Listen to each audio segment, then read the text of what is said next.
Welcome back to the Real Estate Rat Pack Radio Show with Chris, Joe, and Rob. The crew is taking your calls, so dial in at 1-800-808-5548. Now the mics are on. And we are back. Wow. Show is... You know, as for a three-timer, let me tell you, it is taken off on the show, let me tell you. Oh, my gosh. Yeah, we've got a Hispanic Martian over here. A Latin Martian. A Latin Martian over here. That is way too funny. I think we were actually talking about something a moment ago, but I've lost track. I don't know. Joe was telling us that if you get it down under pool, it comes with an Australian. Yes. So, that is, it's a fact. It's very much a part of his niche marketing plan. Every pool that he installs comes with an Australian. yes. Right. So- But Chris, on the break, you're actually telling Brett that you were thinking about putting a pool in. So That is correct. We will I'd love definitely to know put the one in. process. We were kind of talking about that process. Of course, you come out and you talk to the homeowners to what their lifestyle are and budgets and things like that. So let's talk about the build process. Okay, you've decided what you want. Right. I've decided I'm going down under pools. Down on the pool. And I've decided that I want to put it in. So my next question as a buyer is going to be, what does that process look like? What time frame? Let's assume an average pool.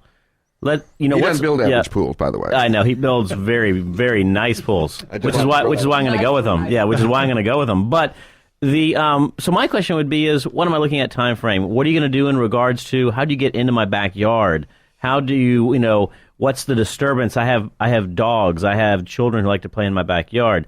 Those are some questions I have from a timing perspective because ultimately it ends up impacting my lifestyle for whatever period of time that is. So usually what happens, it's a little subjective in relation to how much time it takes because it really depends on the complexity of the project. Larger projects obviously are going to take a little bit longer. So, as a rule of thumb, sorry. Am I close enough now? I've never had somebody push something like that in my face, but and they live to tell about it, right? We all know. Teresa Kennedy did not do that. Our producer's getting in the act now. Yes, she is, not me. She's throwing mics in people's faces. there you go. Yeah. Oh, good grief. And now Chris is throwing them in mine. The Australian is actually not very far away. He just wasn't close to the microphone. That's right. So time frame to pull this back. Time frame can be anywhere from 4 to 6 weeks. So the process is excavation first, depending upon the access to the yard. We're going to take a panel or 2 panels out of the fence. We'd like to leave that down at least for at least 2 to 3 weeks, so that we can get additional equipment back through there and things like stone and supplies that are going to go around the pool. It should be secured. We usually on ours put up caution tape across that aperture. That'll keep them out. Yep.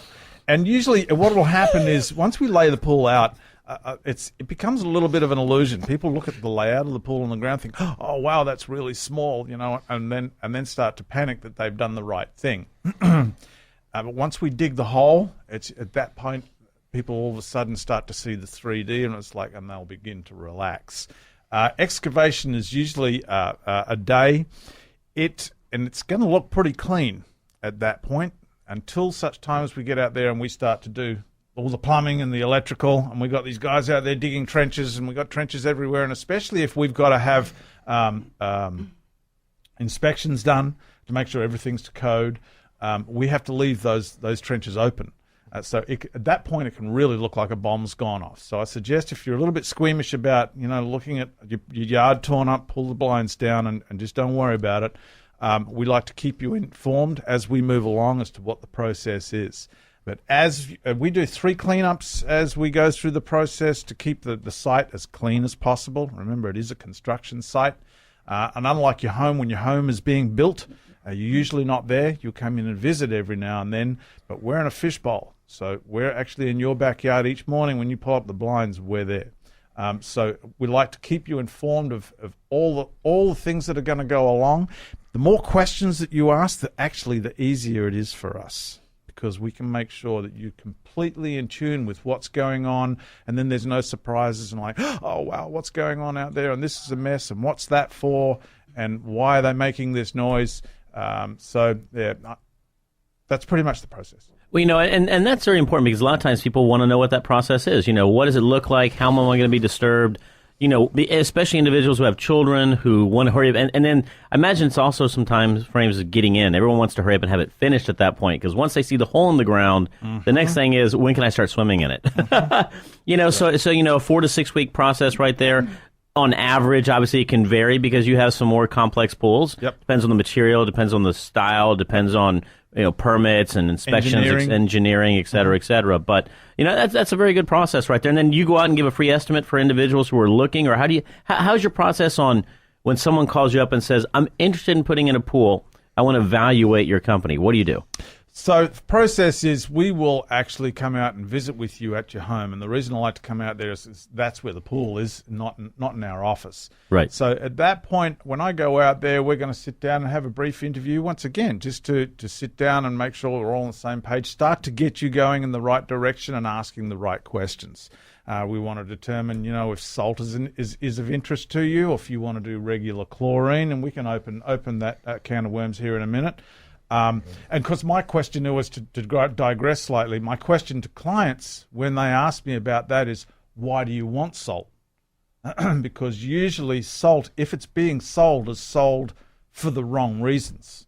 Everybody thinks that it's a cost issue with salt, that the maintenance is less, which is absolutely untrue. The maintenance and the cost is going to be almost identical to any other form of sanitation in your pool. The reason you would want to get salt is it's a feel thing. So you and the kids can spend all day in the pool and you're not going to come out with red, bulgy eyes. You're not going to smell like chlorine. It's softer. It's not going to dry your skin out the same way as regular chlorine does. And for the ladies, your hair's not going to go green after you've been in the pool. I have a saltwater pool, and I love it. That's the one reason why I did not do chlorine, because exactly. I mean, your eyes literally, after being in the pool for 10 minutes, my eyes are so incredibly red whenever I'm swimming in chlorine pools. But with my salt water, it doesn't even bother me. And her skin is so beautiful. And her hair's not green. And my hair's not green. It's that Martian thing again, Yeah, exactly. And what's interesting is to make that a little bit more tangible for people. It's like, well, salt water, boy, is that like, can I really taste it? So to give you a little bit of an idea, and I won't make you all glaze over with technical stuff, but a tear in your eye, the salt content is around about 6,800 parts per million. Obviously. So the salt water content, and you know what that tastes like. You get a tear come down in your mouth, and you can, if you feel the salt content. I'm crying all the time. I definitely understand. You are, He's tasting his tears right now. Yeah, really. And so the salt content in your pool is 30 and should be maintained at around about 3,400 parts per million. So it's less than half than what it is with the salt content in your eye. The salt content in the ocean is about 25 times that. So it just kind of gives you a little bit of an idea of how it would feel. Go ahead. I was going to say it doesn't taste like, I've got kids that swim in the pool and they drink, and no. So it's nothing like the salt water that the ocean has whatsoever. And the misnomer that there's a lot of information out there, and unfortunately some of it is misinformation. So if there's one issue with this debate, is that there is no empirical evidence to support any one particular argument, because there is no control 2 years, 4 years, 6 years. And then this is definitively what happened with this pool with salt, and this is what happened with one that didn't. So all the information that is out there is actually anecdotal. I have projects that are out there that are 15, 20 years old with sedimentary stone, which most of your products in house and pool construction consist of, that have salt water around them, and they're not degrading. They're just not going away. And I recently had a client who actually told me, because I was talking to him about my interest, obviously, in putting in a pool. And I was asking him the question, he has a salt pool right now, and he had a chlorine pool prior to that. And my first question to him was, is it true that salt pools are so much cheaper? He said, no. Just what you said. He said, I've had both. He said it has nothing to do with it being cheaper to maintain or more expensive to put in for salt. He said it has nothing to do with that. He said, at the end of the day, they're both equal. Has to do with what we enjoyed swimming in more. Yep. The fact that we can spend more, as you mentioned, quality time in the pool without having to get out and having irritations of the skin or eyes being blood red because, the kids are trying to swim underwater the whole time. So it was a big difference on there. And that's probably the biggest factor I look, when you go swim in a public pool, you get out of there and it's like, whoa, your eyes, all the amount of chlorine content. Not that you're going to put that much chlorine maybe in your personal pool, but still. The chlorine base is known to have a worse impact on the way your body receives it versus a natural content such as salt. There's actually, excuse me, another misnomer about salt. People are inclined to feel or think that the salt is rusting all the furniture on their deck, which it doesn't happen. I've not seen anything that would really support that argument. I'm not suggesting that people's furniture is not rusting or steel furniture is not rusting on their decks, but you have to sit down and consider all the other options that could be causing that to happen.